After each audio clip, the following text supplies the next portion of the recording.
Brasil sempre foi conhecido por ter água em abundância. Abriga 12% do que há em todo o planeta. Também tem grande extensão de solos aptos à agropecuária e clima favorável. Segundo a Agência Nacional de Águas, 72% do que é captado no país vai para a produção agrícola. Mas com a crise hídrica no estado de São Paulo, como fica o setor que mais utiliza esse produto tão essencial? Como a agricultura pode se adaptar à escassez hídrica? Descubra no Meu Ambiente de hoje, que começa agora!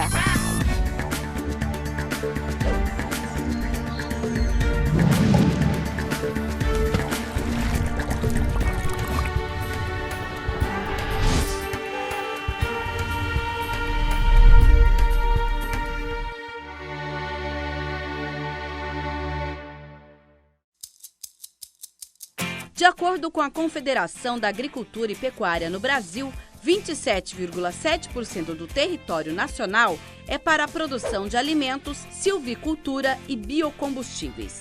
Dados do Sistema Nacional de Informações sobre o Saneamento vinculado ao Ministério das Cidades apontam que a média diária de consumo de cada brasileiro é de 150 litros de água, o que corresponde a uma média anual de 10,4 trilhões de litros. Desse total, a agricultura recebe pouco mais de 7 trilhões de litros, dos quais 3 acabam desperdiçados, seja por irrigações executadas de maneira incorreta ou ainda pela falta de controle do produtor. Mas a crise hídrica no estado de São Paulo, que teve seu ponto culminante em 2014, com a pior seca registrada em 80 anos, afetou a produção agrícola, que sofreu as consequências da falta de chuvas e planejamento. De acordo com o Instituto de Economia Agrícola ligado ao governo do estado, a produção paulista de feijão da safra 2013-2014 foi equivalente a 210 mil toneladas, 9,5% menor em comparação com o total obtido na safra anterior e 17,6% menor se comparada à produção média dos últimos 5 anos. Os números demonstram que é preciso alternativas para continuar a produção sem contar diretamente com a água. Pesquisas realizadas no Instituto Agronômico de Campinas buscam o grão que tem maior resistência ao estresse hídrico. É o caso do feijão imperador. O Meu Ambiente veio até o Centro Experimental Central do Instituto Agronômico de Campinas para falar com Alisson Chiorato, que é o responsável pela pesquisa do feijão tolerante à seca. Alisson, explica para a gente como funciona essa pesquisa e como vocês chegaram a essa qualidade de feijão. Bom, aqui no IAC, no desenvolvimento de uma cultivar de feijoeiro tolerante à seca, você pode trabalhar de duas formas. Uma é reduzindo o ciclo da planta, pois com um ciclo menor essa planta ficará menos tempo no campo e menos campo ela exigirá menos água, ou então pode ser trabalhado atributos, que nós chamamos de atributos fisiológicos, na qual essa planta ela consegue tolerar um período maior sem o fornecimento de água. Geralmente, quando a gente trabalha nesses atributos, são levados em consideração uma planta com um sistema radicular mais robusto, uma raiz mais agressiva, que ela se aprofunda mais no solo e consegue adquirir, água para o seu benefício, uma planta que consegue tolerar, você pode trabalhar a parte de porosidade da folha, de tal forma que a planta ela tenha mecanismos que ela consiga, na verdade, controlar a sua respiração, então ela perde menos água para o ambiente.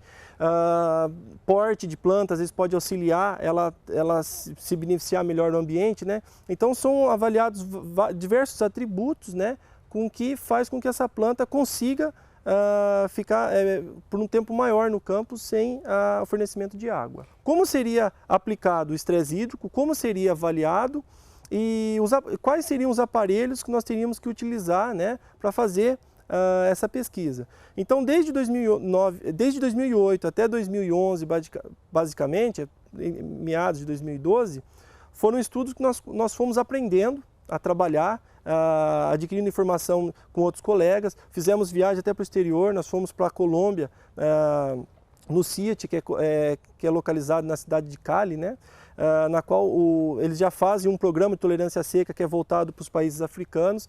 Fizemos a importação de germoplasma das cultivares que eles trabalhavam também e começamos a aplicar em cruzamentos aqui no nosso programa. Nós conseguimos identificar uma cultivar que ela foi denominada IAC Imperador, e a principal característica que ela apresentou como tolerância à seca, na qual nós conseguimos mensurar que ela requer até 30% menos água, foi em função do ciclo, que ela apresentou um ciclo menor com uma boa velocidade de raiz.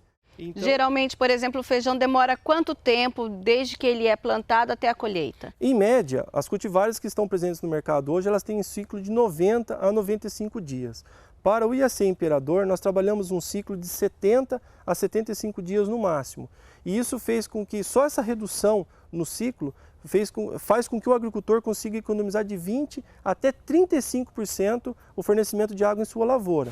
E o resultado é menos tempo de lavoura com menor risco de perdas.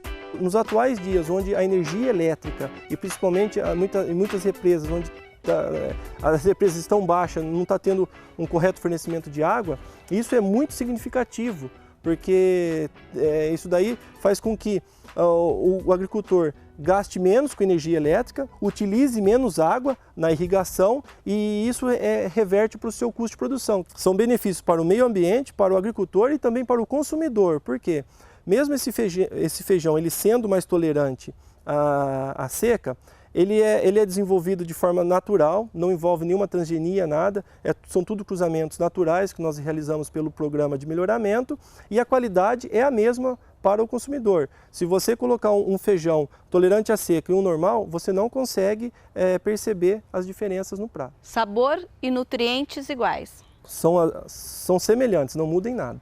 O pesquisador detalha o experimento. Aqui nesse ambiente que nós estamos, onde na verdade a sua esquerda é um feijão irrigado e a nossa direita que é um feijão estressado, na qual foi cortado o fornecimento de água, é diferente no campo por quê? Aqui nós estamos tendo total controle do ambiente. Nós cortamos a água no momento certo da planta, nós desenvolvemos o feijão, na qual ele chegou no seu estágio inicial de vegetação, que é o período vegetativo. Esse fornecimento foi cortado, né? E aí a gente deixa o feijão até os dias que realmente ele aguenta aqui a seca. O que seria? A gente faz um controle do solo, onde a gente deixa o máximo possível de perda de umidade. A crise hídrica também afetou a cultura do café. Segundo o Instituto de Economia Agrícola, nos principais cinturões cafeeiros de São Paulo, lavouras consideradas novas plantadas entre 2012 e 2013 perderam quase todos os seus frutos pelo estresse das plantas. Este grão também é tema de pesquisa do IAC, que busca uma planta mais resistente que produz mesmo com a falta d'água.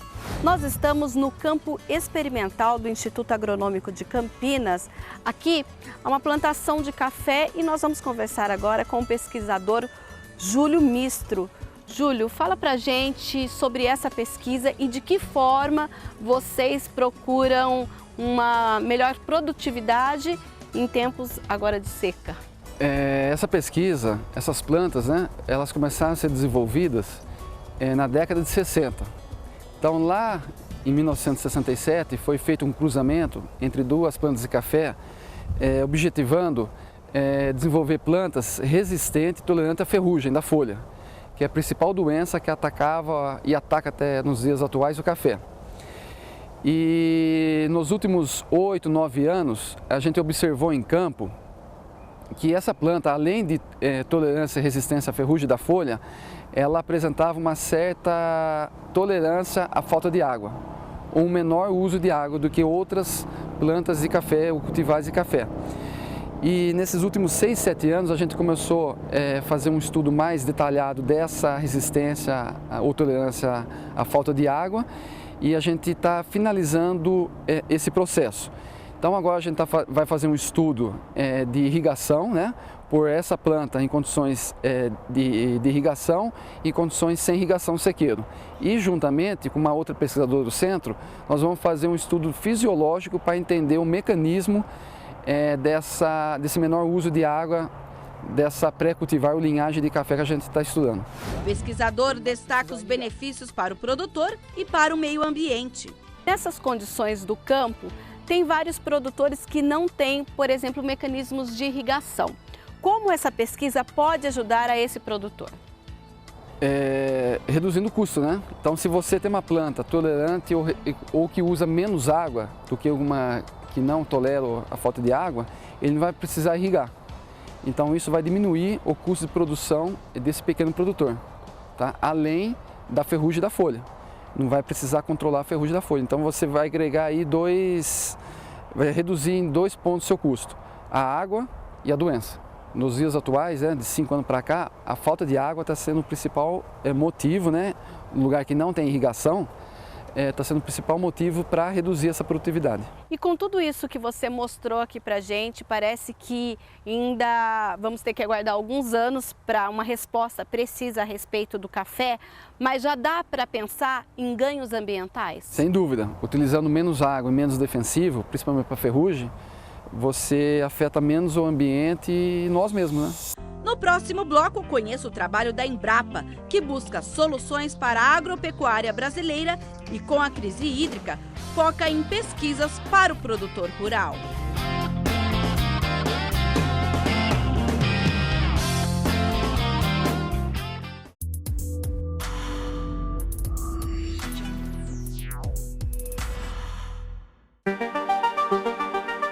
Pesquisa e tecnologia também trabalham com o objetivo de promover a agricultura sustentável.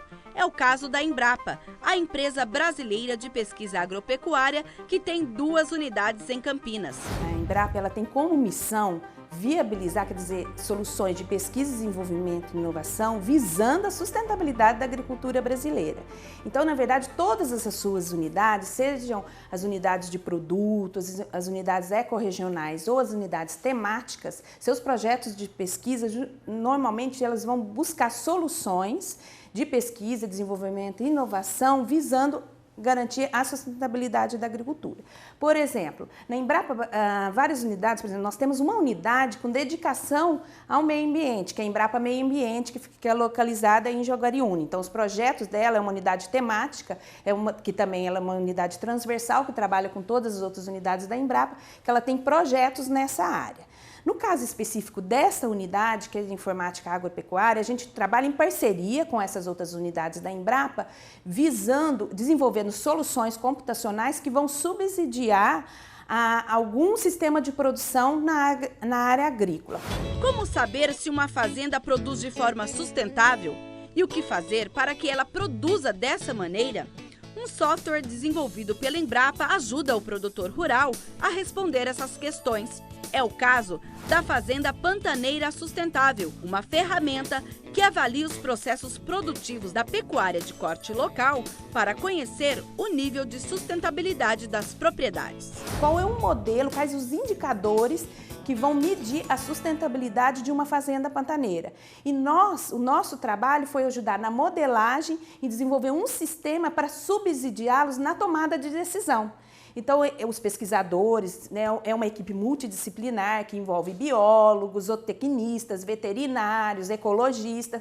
Tem os parâmetros, né, de medidas, por exemplo, na área ambiental, em 3 eixos, né, ambiental, social, econômico. Então, eles identificam esses indicadores para medir, né, se a fazenda pantaneira é sustentável ou não. Tem toda uma metodologia. E nós aqui, por exemplo, desenvolvemos um sistema onde eles validam isso com os produtores, colocam esses dados, essas informações, e daí então a gente tira uma medida se aquela fazenda pantaneira é sustentável ou não e quais as medidas que devem ser adotadas para ela se tornar mais sustentável. Outro ponto é a parceria para que os agricultores utilizem o clima a seu favor. A gente tem aqui um sistema de monitoramento agrometeorológico que foi desenvolvido em parceria com o CEPAGRE da Unicamp, onde a gente recebe dados e informações meteorológicas de 1.400 estações meteorológicas, a gente recebe esses dados, processa e daí a gente gera mapas de monitoramento e previsão.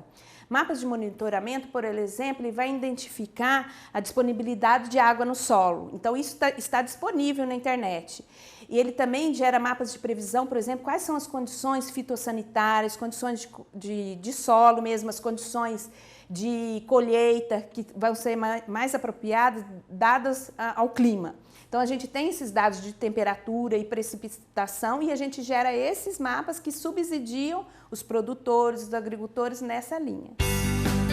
No próximo bloco, confira como a agricultura familiar busca a produção sustentável com menor custo.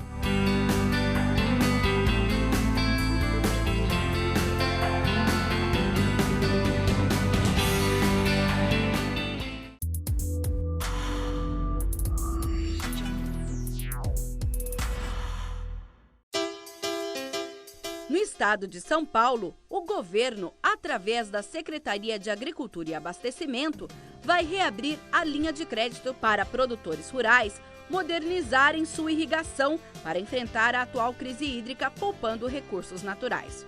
O objetivo é que pequenos produtores utilizem na instalação de novos sistemas de irrigação e modernização dos já implantados. A CAT, Coordenadoria de Assistência Técnica Integral, está à frente do programa que poderá emprestar até R$ 240 mil com prazo de pagamento de até 72 meses, inclusa a carência de 12 meses. Provavelmente terá a taxa de juros do financiamento subvencionado pelo Estado. O que é isso?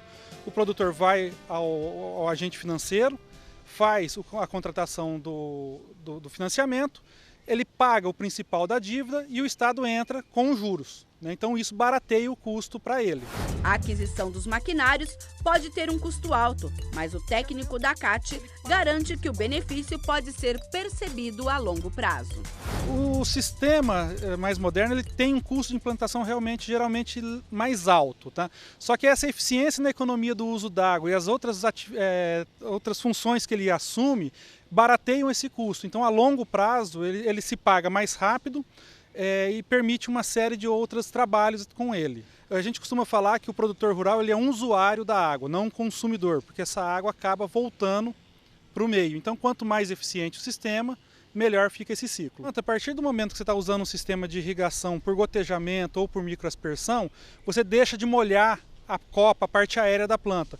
Com isso, você consegue reduzir, né, as doenças foliares e na sequência, aplicação de defensivos agrícolas, né, deixando uma produção mais barata. Em Campinas, há alguns anos, pequenos produtores rurais encontraram alternativas, já preocupados com a escassez hídrica. Esta família utiliza técnicas que evitam desperdício de água no plantio de frutas e hortaliças. No sítio São José, são 5.000 pés de morango plantados verticalmente na palha de arroz queimada. E quem vai explicar para a gente essa forma de plantio sustentável é o seu José. Nós estamos aqui numa plantação de morango vertical. Seu José, por que morango plantado dessa forma? Essa é uma maneira de você economizar espaço e também você economizar água, né? Então isso aqui é um sistema assim, em pequenos espaços você consegue produzir uma quantidade maior, né? O senhor falou de economia de água, mas qual é a diferença, então, do plantio desse morango na vertical com o morango convencional? A economia gera mais ou menos em torno de 50% a 60% de economia de água, porque toda a água ela é 100% aproveitada, não tem desperdício, né? Então tudo que água que vem da janela, ela é aproveitada, então não tem perda de água, né? Aqui como é feita a irrigação? Explica pra gente. Isso aqui é uma fértil irrigação, né? Onde tem a bomba que bombeia lá, a água vem por esses canos, né? Então ele vai gotejar dentro dessa sacola aqui. Então são 4 tubinhos que ele vem, então toda a água é aproveitada. Desce aqui e vai olhando por dentro dessa palha aqui, né? Sim, e a partir de que momento que vocês decidiram fazer esse tipo de plantio? A gente andou muito, a gente já foi produtor de morango convencional e chegou uma época que a gente precisou parar porque não era mais, não compensava mais. E a gente, depois de que abriu o turismo, a gente começou a procurar alguma coisa diferente, então a gente descobriu isso aqui, a gente conseguiu fazer isso aqui. O senhor José enfatiza também a economia de espaço. Aqui são mais de 1000 pés, né, dentro dessa sacola, num espaço bem pequeno onde você consegue economizar bastante espaço, né? Sim, ele chega a ser um morango orgânico? Ele só não é orgânico porque ele tem adubo químico, né? mas é um morango sem agrotóxico, né? Como o senhor trabalha com uma produção direto para o consumidor, no início teve que fazer um investimento alto para essa técnica. Essa técnica aqui é uma coisa assim que o grande produtor, às vezes, ele não faz porque o investimento é muito grande. Então, para pequenos produtores, é o ideal de se fazer isso, né? Você consegue agregar valor também nesse produto, porque ele é diferenciado, né? Um morango que não tem contato com o chão, com o tempo. Então, é um morango que você pode pegar do pé e comer, que não tem problema nenhum, né? Depois desse investimento, o senhor falou da economia de água e a produção. Ela também é viável após esse período? Ou então não, olha, só dá para colher um mês? Não, a vantagem desse sistema é isso aí, que você consegue ficar até 10 meses produzindo, colhendo morango. Dentro de uma estufa, né? Então você consegue prolongar a vida dele. Enquanto o morango convencional, você colheu 2 meses, 3 meses, praticamente acabou. E andando um pouco mais na propriedade que tem culturas diversas, nossa equipe encontrou mais uma produção sustentável. O Meio Ambiente veio até essa produção de hortaliça hidropônica e quem vai conversar com a gente é o seu Décio, que vai explicar como funciona todo esse processo. Seu Décio, a gente já mostrou aqui que tem um processo que a água parece que ela roda por todo o sistema. Queria que o senhor explicasse, detalhasse melhor para nós e também dissesse qual é a diferença da plantação hidropônica com o alface, por exemplo, plantado no chão. São várias diferenças. Aqui a gente tem uma economia de água, que hoje eu consigo nesse sistema economizar pelo menos uns 80% da água que eu utilizava do jeito convencional. E sem falar que a verdura ela fica mais limpa, não tem contato até com o solo, né? Então tem várias vantagens que hoje em dia o que a gente prioriza mais é a economia de água, né? E muda muito o sabor, alguma coisa nesse sentido? Assim, altera. Inclusive por eu não usar o veneno, o agrotóxico, ela tem um sabor totalmente diferente. Para melhor? Para melhor, com certeza para melhor. Ela fica mais macia, né? Mais saborosa. E é uma verdura que dura mais na geladeira, né? Você consegue guardar ela mais tempo do que a normal plantada no solo. O que levou o senhor a falar, olha, vou parar de plantar o alface, a hortaliça no chão e agora vou fazer dessa forma? Um dos motivos foi a economia de água, porque eu estava gastando muita água pelo ano passado, a crise de água que foi, então eu precisei mudar para esse sistema. E o outro foi devido às pragas, que no chão eu tinha muita praga, por eu não usar o veneno, tinha muito inseto circulando no meio das plantas. E aí eu comecei a perder a minha clientela devido a esse fato. Para a construção da estufa, o produtor usou material ecologicamente correto, bambu e garrafas PET.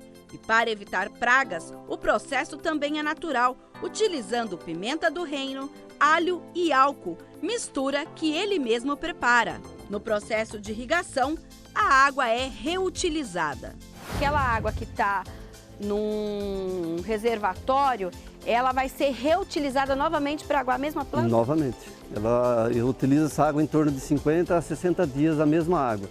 Aí terminando essa bancada, eu tiro toda a planta, desinfeto com cloro e lavo a caixa e coloco água limpa. Então a economia é muito grande, né? E com essa técnica é produção o ano inteiro? O ano inteiro, o ano inteiro. O ano todinho você consegue produzindo.